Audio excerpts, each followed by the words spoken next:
who has been on the board of Second Wind Fund, I believe, since 2005, and has been on there a long time supporting this organization. And my philosophy is one child lost is one too many.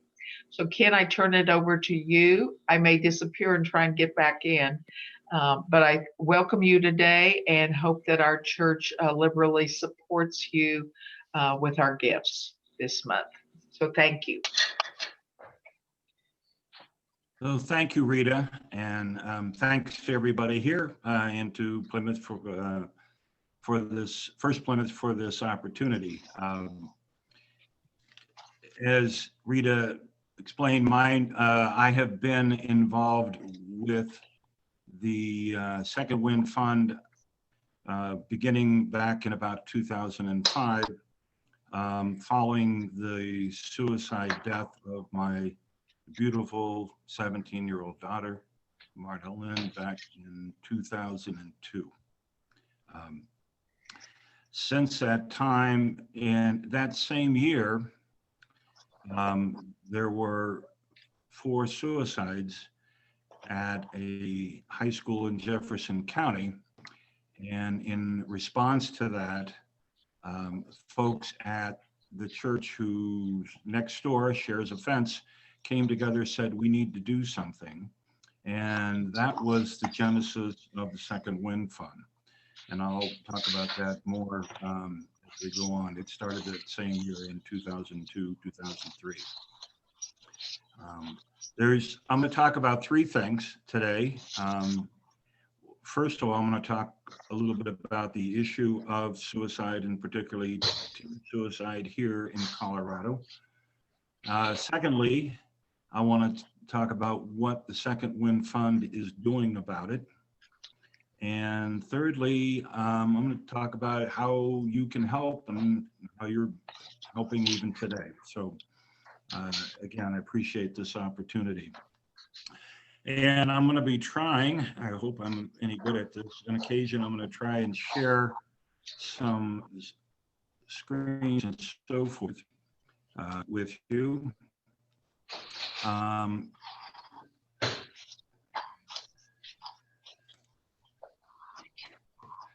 So first here, hopefully, can you guys, my screen's going to be a little different than yours. Do you see a map here? I want to make sure this is working.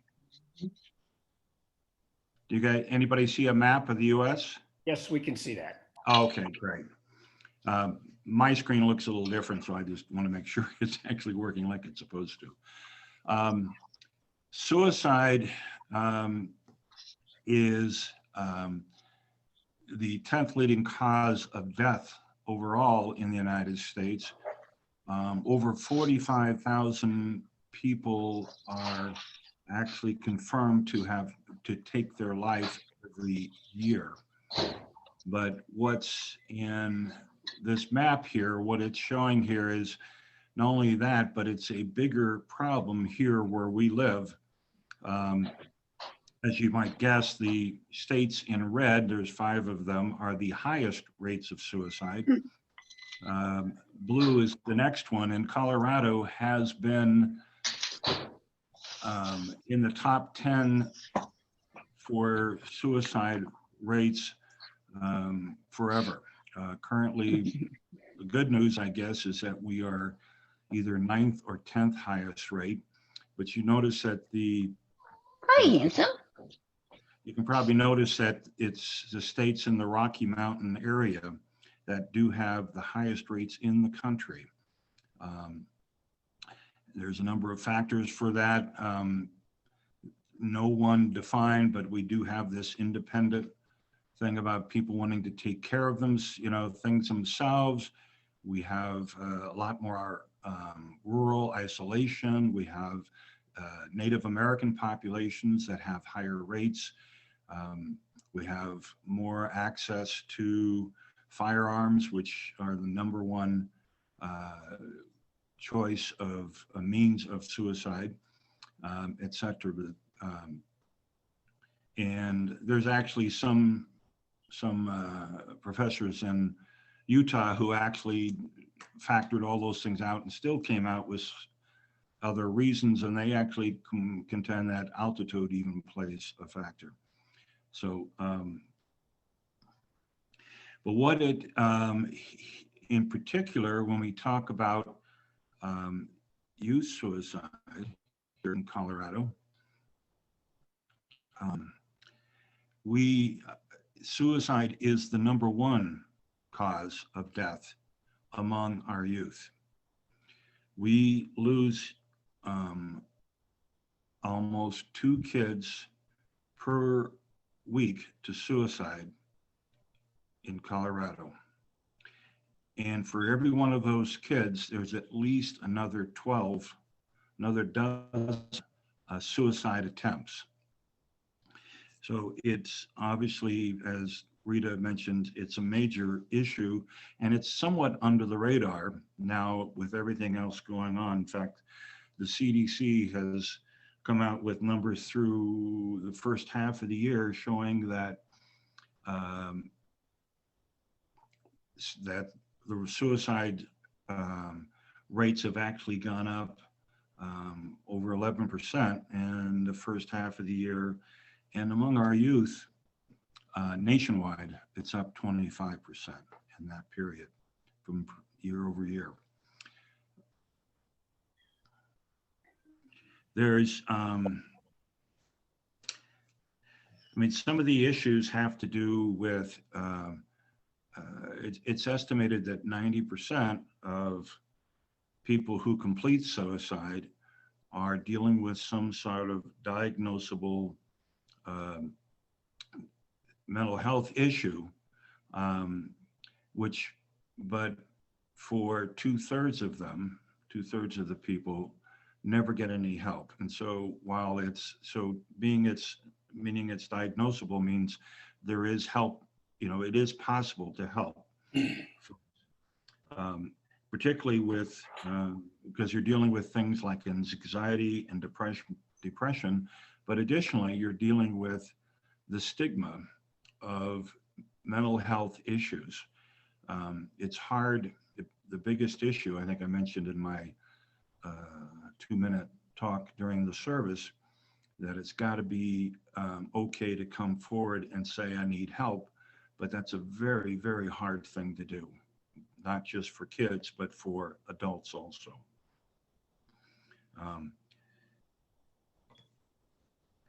Let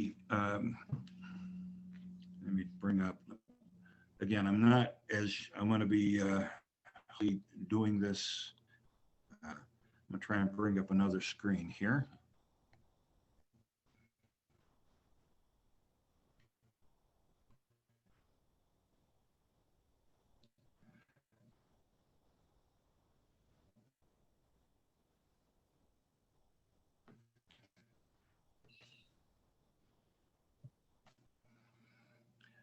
Okay, this is more facts about youth suicide. So I'm going to spend some time talking about numbers and statistics and so forth at the beginning here. But of course, I think we all understand that behind all these numbers are kids and their families and their community and their church groups, etc. Behind that. And I realize, I'm sure you understand that. I'm certainly understand that very well. But here's some of the facts about suicide here in Colorado, done through, in this case, what's called Healthy Kids Colorado Survey. And if anybody's interested, it's available online to read. They do this every 2 years. So there is one out for 2019, but I don't have access to it. But what are things that would contribute to suicide? Are kids feeling that they want to take their life? And as it says here, there's almost 1/3 felt sad or hopeless every day for over 2 weeks. And 13% made suicide plans in that past 12 months in the year. And 7% actually made an attempt in that year. And so, but On the right side, you can see some of the things that we are going to talk about a number of times um, that help to reduce that risk. And these are some of the reasons why the Second Wind Fund is actually out there trying to make that difference. Relationship to trusted adults. What we basically do at the Second Wind Fund is get kids in front of counselors who are vetted to work with youth at risk of suicide and who also are insured and licensed to do so.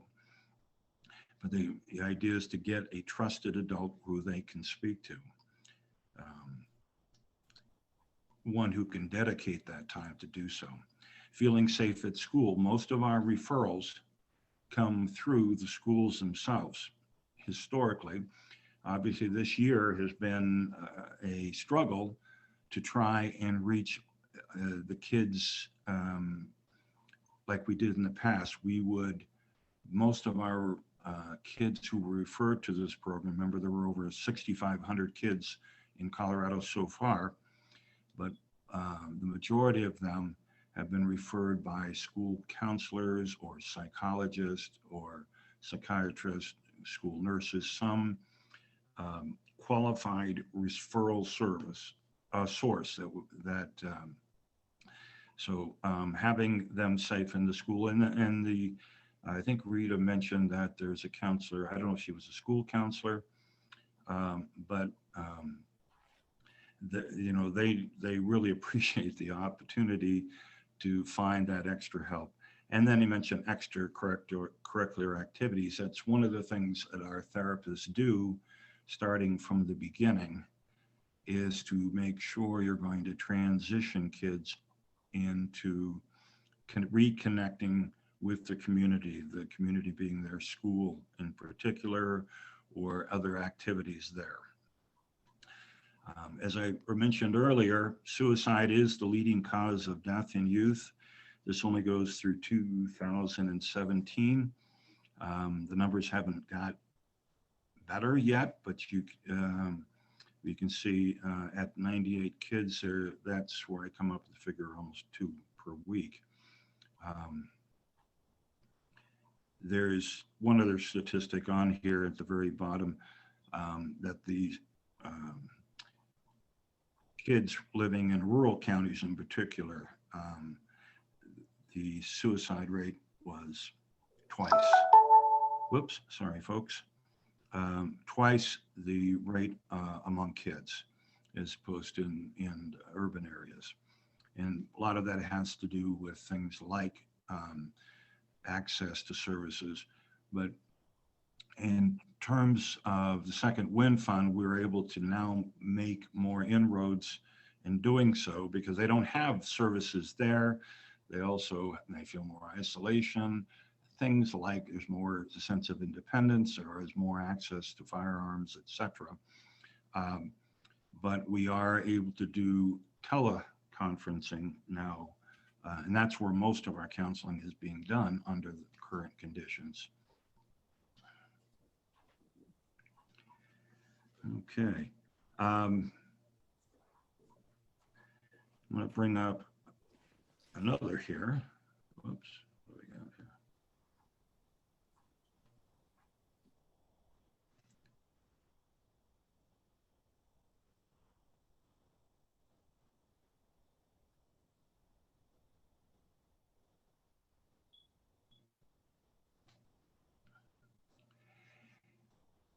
We talk about kids having access to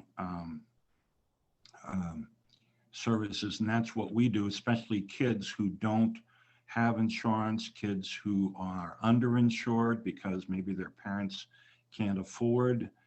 They have a choice between buying groceries and paying for counseling, or there's some other barriers such as can't even at time. We've actually helped kids who do have insurance, but they contact the insurance company and they set them up an appointment for 3 weeks out, which is obviously not what you need if you're at risk of taking your life. We also some kids normally would be referred to the county if they can't, if they don't have access. But again, that same situation occurs where there just aren't the resources to do so. But there's other health inequities that it talks about here, such as GBLTQ kids, where you can see the numbers here where kids who are gay and lesbian youth have a higher suicide attempt rate that's 4 times higher than heterosexual youth. And then if you get into things like gender identity, where the transgender youth it's about, I guess, what's that number? That's about 5 times higher. Race and ethnicity, you can see that actually we see with the suicide plan, things like I mentioned suicide plan, Native Americans, multiracial youth is very tough. Again, kids who feel marginalized because they don't fit into one or the other. One of the areas that has seen growth in among youth is particular Latinas, Hispanic girls who are caught in a somewhat, we might call it a macho community sometimes, where they don't feel like they're part of the old community or the new community, and that puts a tremendous amount of stress. In terms of boys versus girls, you can see that girls actually make more suicide plans and also make more suicide attempts. However, what it doesn't tell you here is completed suicides. It's actually twice as many boys than girls complete suicide. And most of that has to do with the means chosen. A lot more boys will use firearms. And if you get into adults, you'll see it. It's actually 3 times as many men complete suicide as women, yet more women make attempts. And then once again, it's at the bottom of the screen there, you can see the same 3 items recommended that I talked about before.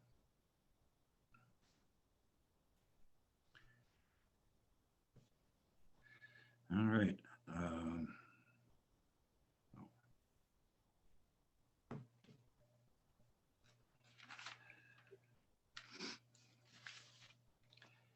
So I want to talk about what, oh no, I wanted one other, I had one I was going to show you here.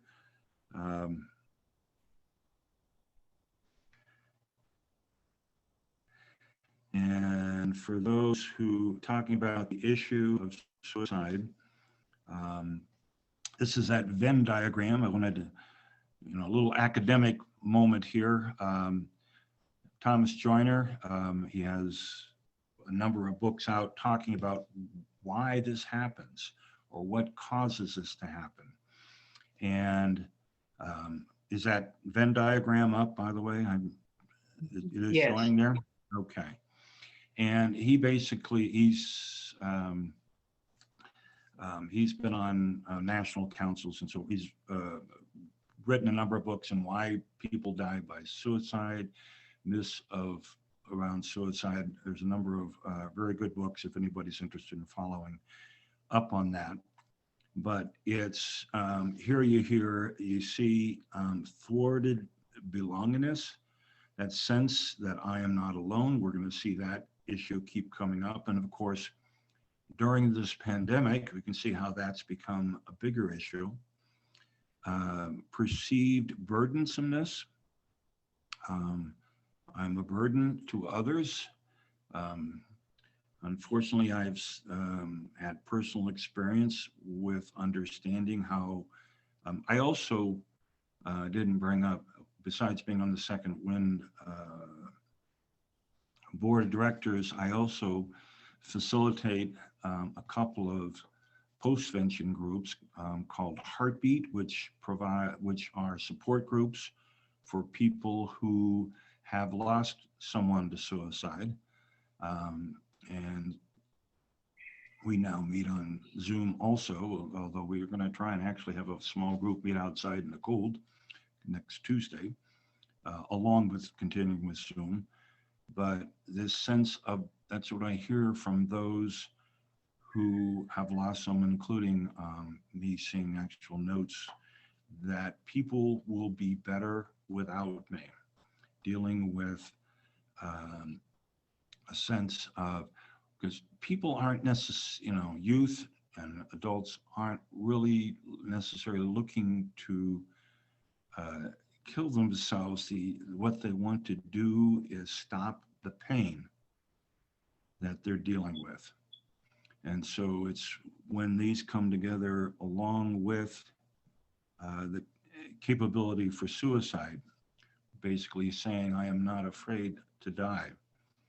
And so those first two items, as it shows on there, creates the desire for suicide. But when you put those three where they come together, that seems to be when things are worse, because it's people are struggling, including our youth, with this issue. But it's not always, it's a matter of, it's not always there. It's very, there's a lot of ambivalence about whether having this permanent answer to a temporary problem is the answer for them. One of the stories that a gentleman that I met a couple of times, why can't I think of his name? It'll come to me. He lived in San Francisco, and of course and he was struggling with the whole issue, and went out onto the Golden Gate Bridge, where unfortunately was the number one place where suicide occurs. And he said, if just one person says hello to me on my way out there, because he had a wife and kid at home, I'll turn around. And but no one did. So he got up on the rail and jumped off, and he's one of about 40 people out of hundreds who actually survived that jump. And as soon as he left the rail, he said, this is the stupidest thing I've done. And but he did survive, and now he's telling the story around in some, it's tough getting old here. I don't know, remembering things. He actually knows my name, so I apologize for that. But that's where that comes together. But there is hope there. As I mentioned, the Second Wind Fund started in response to those suicides at the one high school. And so the counselors at the school said, well, what we need is help for these kids who don't have access. And can we do that? And I said, well, it's a goodwill gesture. We'll put that up, and we'll try and do that for now, because they had not only had they lost 4 kids, but they had 40 kids come in saying they are struggling after that. There is a bit of a contagion effect with suicide and suicide ideation. So they were able to, one of the counselors, there were 2 people at the church in particular, Jeff Lamontagne and Scott, here I am with names again.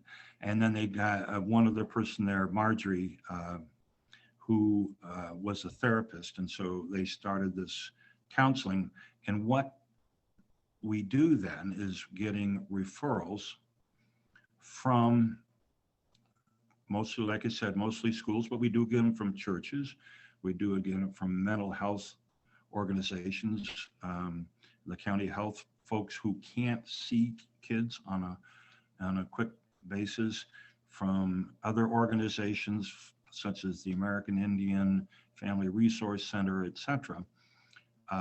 In the hospitals. I mean, one of the worst things is someone goes into the, might have a 911 call, goes into the hospital on a 72-hour hold, and then comes out and has bus fare, and that's it. So we reconnect them. We make sure that they have that ongoing help with these counselors that I was talking about.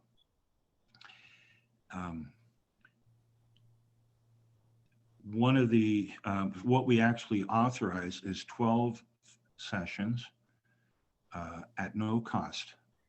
And that's why we ask for help in doing this. And we've been doing this for 18 years.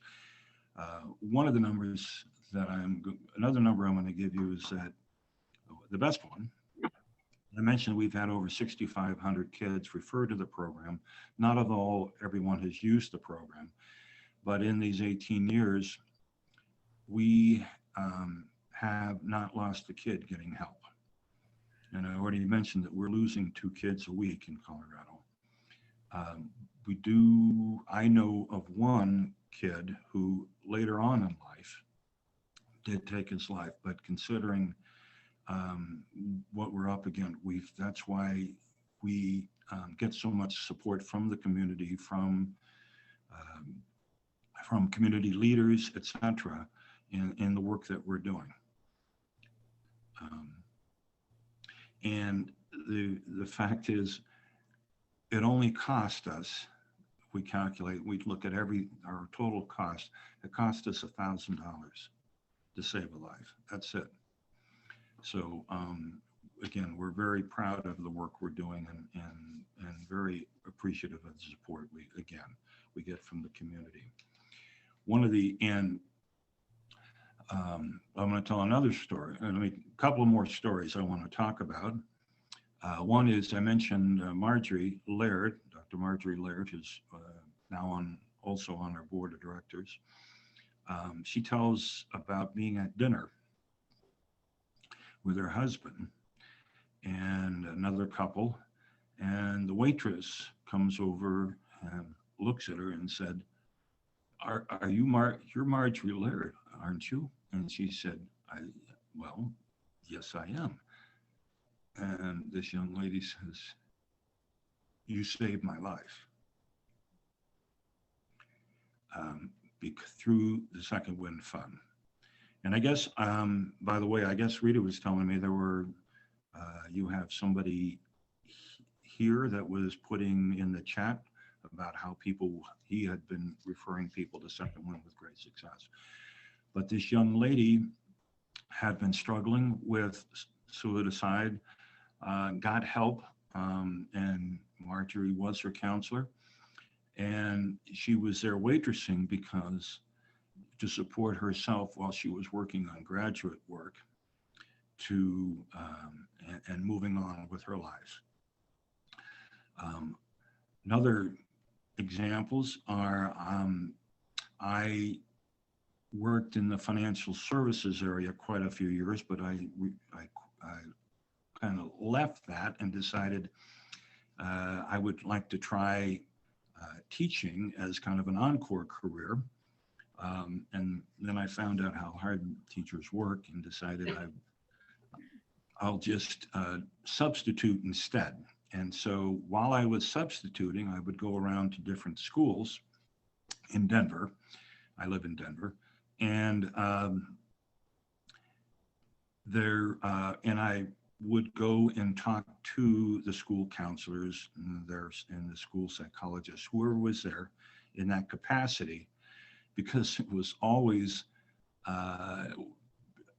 getting a big smile from them, because you think about the work that you're doing, they'll have kids come in, they're struggling, and, they're asked to do a whole lot of work with a whole lot of kids, and they aren't getting, they can't give them the time or the effort that they really need, and looking around for trying to get them some help is very difficult.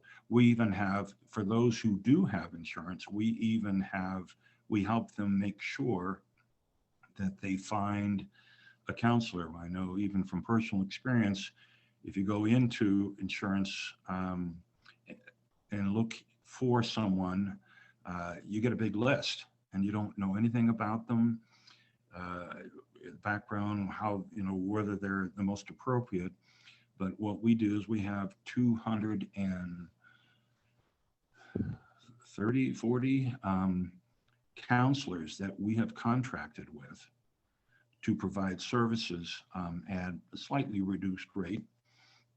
But we're a lot easier to work with than an insurance company. And then however, we can help find somebody on our list of counselors who were vetted to work with these kids. And of course, I've already told you about the success rate that these counselors have had. So that's another thing that I really enjoy is we will get graduation announcements, from parents, and that's always a great thing. But I want to share one more thing. That is. Last month, which I guess is last year now, we got a note from a parent to one of our program directors named Mary, and a mother who sent her a note and said, "Dear Mary, we have found the most wonderful therapist on the planet, and I wanted to thank you for existing, for supporting us, and most of all, I thank you in my heart for every morning that my daughter is still alive. And that is because of your beautiful organization. I had no place to turn when my daughter first disclosed her issues and desired to leave this planet. And you got me in touch with the right person, who then got us in touch with another, and we have an entire supportive village now. While things will be rocky for a while, we can see the end of the tunnel. My daughter is alive because of Second Wind Fund, and because you followed up on me and did not let go when I needed it the most. Thank you from the bottom of my heart."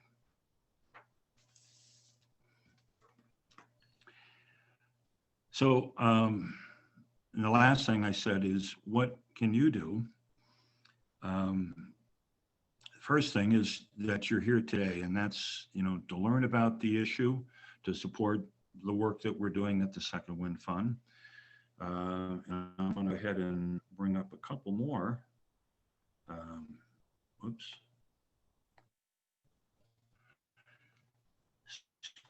Screen that might bring up here. One of the things that people ask is, well, how do you know what to look for? And you can find these things like this in many places, including in our data. But here's, what are some of the warning signs, which of course have to do with anyone, not just youth, but and I'll kind of going, so for instance, hopelessness or no hope for the future. That's if you see that in someone. We talked about how the pandemic is affecting this with the isolation or feeling alone, which is part of what that Venn diagram was talking about earlier. Aggressiveness and irritability is another issue. Possessing lethal means, and we talk about on youth, it's the biggest two issues are using firearms and also hanging. Feeling like a burden to other, that comes up together again. Drastic changes in mood behavior, frequent talking about death. I know someone who got into one of those goth moments, and that seemed to be very dark times. Self-harm, such as cutting. Again, that's a sure sign of issues. Engaging in risky behaviors, actually making funeral arrangements, talking about it, giving things away. That actually happened with my daughter. Substance abuse is a big issue, as it is with many things. Making suicide threats, of course, a negative view of self. I just want to do, that's obviously just brief look at that, but hopefully that brings some thoughts, to mind. And but I also want to talk positive here, and we did a little bit before. Let's see. Some of the protective factors, which is what we're talking about today. Strong family and friend supports, those obviously. Connection to community, whether it's school, organizations including us at Second Wind doing that, and a very strongly religious and spiritual belief system, which is, of course, why churches have been so supportive of the work we're doing. A positive self-esteem, positive cognitive style. That means looking at the world on an optimistic basis. And then again, we talked about means restriction, with those who are struggling, trying to make sure that they're in a safe environment. And the last thing before we go to questions here is I want to play, I think you've heard enough of me talking. So I want to try and have, let's see if I can get,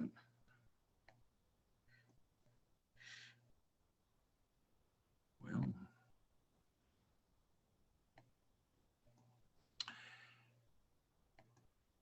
okay.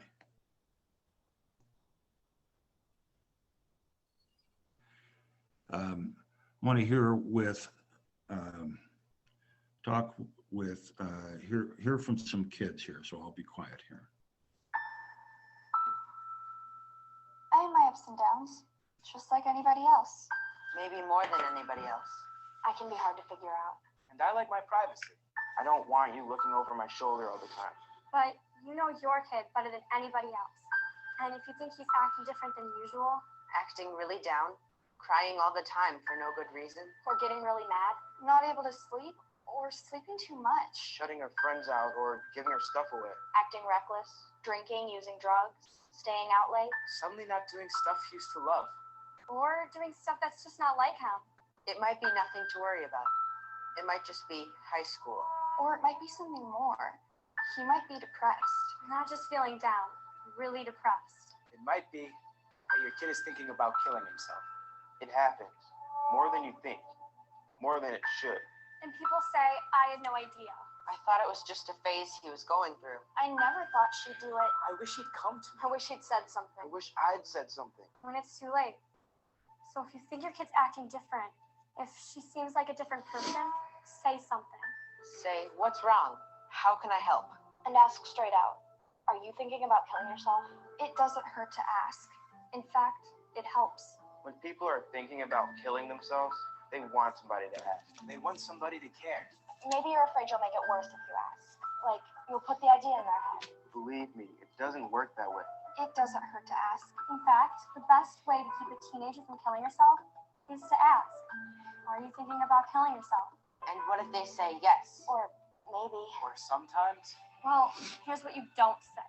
that's crazy. Don't be such a drama queen. You're making too much of this. That boy's not worth killing herself over. It's not going to solve anything. You're just trying to get attention. You're not going to kill yourself.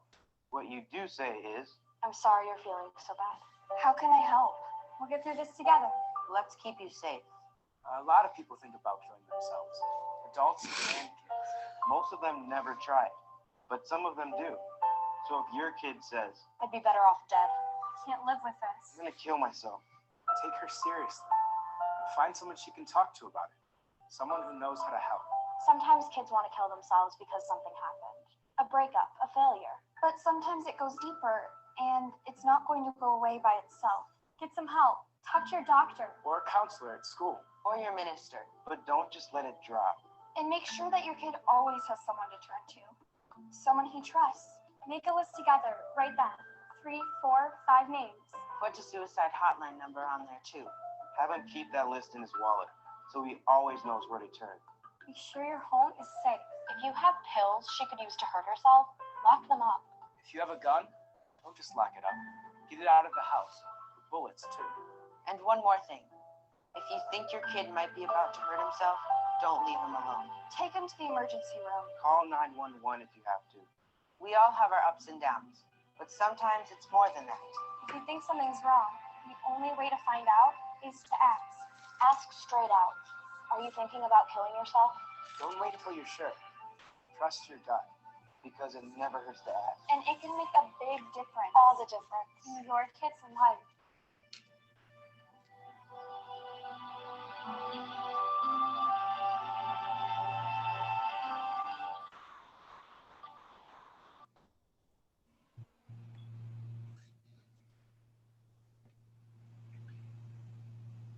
Okay, well, thank you. Let me just add to that.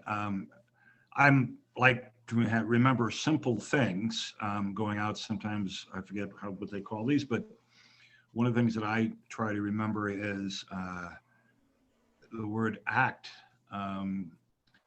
which I use to when you're dealing with someone who may be struggling, and the word act is acknowledge what they're feeling, because no matter what it may sound like to you, whether it makes sense, as the kid said in the things, don't tell them that they shouldn't feel that way.